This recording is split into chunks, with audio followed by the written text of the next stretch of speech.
ಸ್ವಾಭಿಮಾನಿ ನ್ಯೂಸ್, ಇದು ನಿಮ್ಮ ಶಕ್ತಿ. ಸ್ವಾಭಿಮಾನಿ ನ್ಯೂಸ್ಗೆ ಸ್ವಾಗತ. ಇಂದಿನ ಪ್ರಮುಖ ಸುದ್ದಿಗಳು. ಪುತ್ತೂರಿನ ಎಸ್ಜಿ ಗ್ರೂಪ್ ಕಂಪನಿಯ ಸಮೂಹ ಸಂಸ್ಥೆಗಳಲ್ಲಿ ಒಂದಾದ ಪ್ರವೀಣ್ ಕ್ಯಾಪಿಟಲ್ ಹಣಕಾಸು ಸಂಸ್ಥೆಯ 12ನೇ ಶಾಖೆ ಸಾಗರದ ಮಾರ್ಕೆಟ್ ರಸ್ತೆಯ ವೀರಶೈವ ಕಲ್ಯಾಣ ಮಂಟಪದ ಎದುರು ಭಾಗದ ಕಟ್ಟಡದಲ್ಲಿ ಇತ್ತೀಚೆಗೆ ಪ್ರಾರಂಭಗೊಂಡಿತು. ಸಂಸ್ಥೆಯನ್ನು ಜ್ಯೋತಿ ಬೆಳಗಿಸುವುದರ ಮೂಲಕ ಉದ್ಘಾಟಿಸಿ ಮಾತನಾಡಿದ ಗ್ರಾಹಕರಾದ ಶ್ರೀಧರ್ ಡಿಜಿ ಭಟ್, ಯಾವುದೇ ಹಣಕಾಸು ಸಂಸ್ಥೆ ಹಾಗೂ ಗ್ರಾಹಕರ ಸಂಬಂಧ ತಂದೆ ಮಕ್ಕಳ ಸಂಬಂಧ ಇದ್ದ ಹಾಗೆ ಸಂಸ್ಥೆಯ ಅಭಿವೃದ್ಧಿಗೆ ಗ್ರಾಹಕರ ಪಾತ್ರ ಮಹತ್ವದವಾದದ್ದು ಎಂದು ತಿಳಿಸಿದರು. ಕಾರ್ಯಕ್ರಮದಲ್ಲಿ ಅಮೋಘ ರಾಜು ಜೆ ರೈ, ಶ್ರೀವತ್ಸರಾಜ್, ರಾಘವೇಂದ್ರ, ಪತ್ರಕರ್ತ ರಮೇಶ್ ಎನ್, ಜೀವನ್ ಜೈನ್ ಮುಂತಾದವರಿದ್ದರು.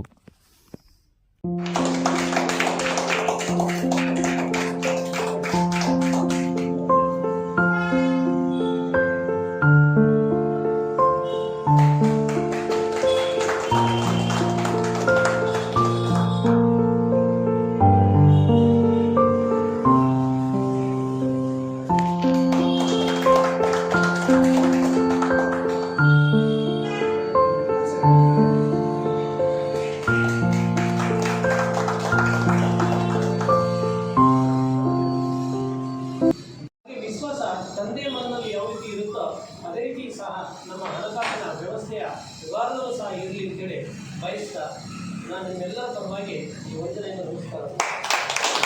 ಇಲ್ಲೂ ಕೂಡ ಒಂದು ಬ್ರ್ಯಾಂಡ್ ನಿರ್ಮಾಣ ಆಗ್ತದೆ. ಸೊ ಈಗಾಗಲೇ ನಮ್ಮ CEO ಸರ್ ಹೇಳಿದಾಗೆ ನಿಮ್ಮೆಲ್ಲರ ಸಹಕಾರ ಇನ್ನಷ್ಟು ಹೆಚ್ಚಿಗೆ ಆಗೋದ್ರಿಂದ ನಮ್ಮ ಇಲ್ಲಿನ ಬ್ರಾಂಚ್ ಮ್ಯಾನೇಜರ್ ನಿಮ್ಮ ಲೋಕಲ್ ಹುಡುಗನೆ, ನಿಮ್ಮ ಹುಡುಗನೆ, ಅವನು ಬೆಳಿಬೇಕು, ನಿಮ್ಮೆಲ್ಲರ ಸಹಕಾರ ಇರಬೇಕಂತ ಕಂಪ್ನಿ ಜವಾಬ್ದಾರಿ ನಮ್ಮದು. ಕಂಪ್ನಿ ಬಗ್ಗೆ ಹೇಳೋದಾದರೆ ಈಗ ಒಂದು 13ನೇ ಬ್ರ್ಯಾಂಚ್, ಇನ್ನೊಂದು ಈಗ ಸಿಟಿಯಲ್ಲಿ ಇನ್ನೊಂದು 2 ಬ್ರ್ಯಾಂಚ್ ಈಗ ನಮ್ದು ಈಗ ಬೆಳ್ತಂಗಡಿ ಮತ್ತು ಮೈಸೂರಲ್ಲಿ ಈಗ ಒಂದು 2 ಮಂತ್ಸ್ ನಾವು ಓಪನ್ ಮಾಡ್ತಾ ಇದ್ದೀವಿ. By 25 end full Karnataka cover ಮಾಡಿ ಆಮೇಲೆ ನೆಕ್ಸ್ಟು ನಮ್ಮದು ತೆಲಂಗಾಣದ ಪ್ಲ್ಯಾನ್ ಇದೆ. ಸೊ ಬ್ರ್ಯಾಂಚಲ್ಲಿ ನಿಮ್ಮೆಲ್ಲರ ಹೀಗೆ ಸಹಕಾರ ಸಪೋರ್ಟ್ ಇದೆ, ನಮಗೆ ಬೆಳೀಲಿಕ್ಕೆ ಒಂದು ಅವಕಾಶ ಆಗ್ತದೆ. ಸೊ ನಿಮ್ಮೆಲ್ಲ ಸಪೋರ್ಟ್ ಕೇಳಿಕೊಂಡು ನಾನು 2 ಮಾತನ್ನು ಮುಗಿಸ್ತೀನಿ. Thank you. ಸ್ವಾಭಿಮಾನಿ ನ್ಯೂಸ್, ಇದು ನಿಮ್ಮ ಶಕ್ತಿ.